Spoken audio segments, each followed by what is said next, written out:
Cyber technology में भारत का डंका पूरी दुनिया में बजता है। अमेरिका की सिलिकॉन वैली भारत के कंप्यूटर विशेषज्ञों की बदौलत ही गुलजार है और स्पेस यानी अंतरिक्ष टेक्नोलॉजी में भी भारत मंगल ग्रह तक छलांग लगा चुका है। दुनिया के तमाम बड़े देश भी अंतरिक्ष में अपने उपग्रह भेजने के लिए अब भारत की मदद लेते हैं। भारत अपनी तकनीक की ताकत का इस्तेमाल दुनिया से दोस्ती और भाईचारे के लिए ही करता रहा है, जिसकी अहमियत का अंदाजा चीन को नहीं है। अगर होता तो उसे यह सच्चाई नजर आ जाती कि आज की तारीख में कोई सभ्य शांतिप्रिय देश उसका साथ देने के लिए तैयार नहीं है। कोई भी देश चीन पर भरोसा करने के लिए तैयार नहीं है। ले देकर सिर्फ पाकिस्तान है और उत्तर कोरिया जो चीन के साथ है।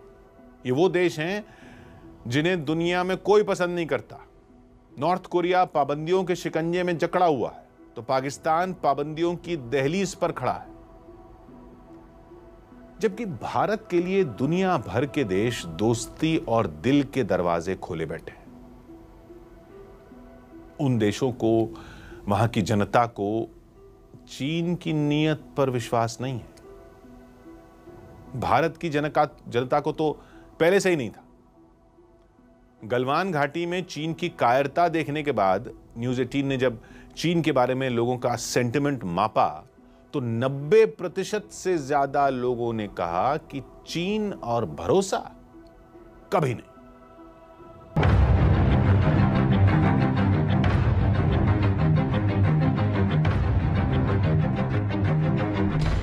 भारत के प्रतिशोध से उड़े चीन के होश। जनता ने किया चीन के खजाने पर चोट। सेना ने सरहद पर सिखाया सबक। सरकार की कूटनीति के जाल में भी उलझे जिनपिंग। अब पाकिस्तान और नेपाल के नाम की धमकी दे रहा है चीन। गलवान घाटी में हुई झड़प के दौरान भारत ने चीन को सिर्फ सीमा पर ही जवाब नहीं दिया, बल्कि चीन को सबक सिखाने के लिए एक ऐसी रणनीति के तहत कदम उठाया जिससे चीन चौतरफा घिर गया। चीन समझ चुका है कि भारत से उलझना अब खतरे से खाली नहीं होगा। गलवान के जवाब में भारत ने चीन को सिर्फ सैन्य स्तर पर ही जवाब नहीं दिया, बल्कि उसे कूटनीति के भी चक्रव्यूह में फंसा दिया, जिससे चीन ये समझ गया कि जंग कैसी भी हो, भारत से मुकाबला करने में उसके पसीने छूट जाएंगे। क्योंकि दुनिया के समीकरण ऐसे हो गए हैं कि अगर जंग हुई तो चीन पूरी दुनिया में अलग थलग पड़ जाएगा। चीन से अगर जंग हुई तो भारत के साथ एशिया के ज्यादातर देश आ जाएंगे। दक्षिण चीन सागर में मौजूद फिलीपींस, ब्रुनेई, वियतनाम, इंडोनेशिया जैसे सभी देश भारत के साथ ही खड़े होंगे। इसके अलावा जापान भी भारत के साथ ही रहेगा।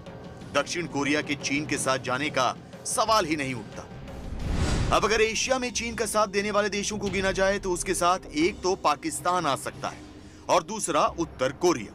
ये दोनों देश खुद को ही संभालने के लायक नहीं हैं, तो चीन की क्या मदद करेंगे।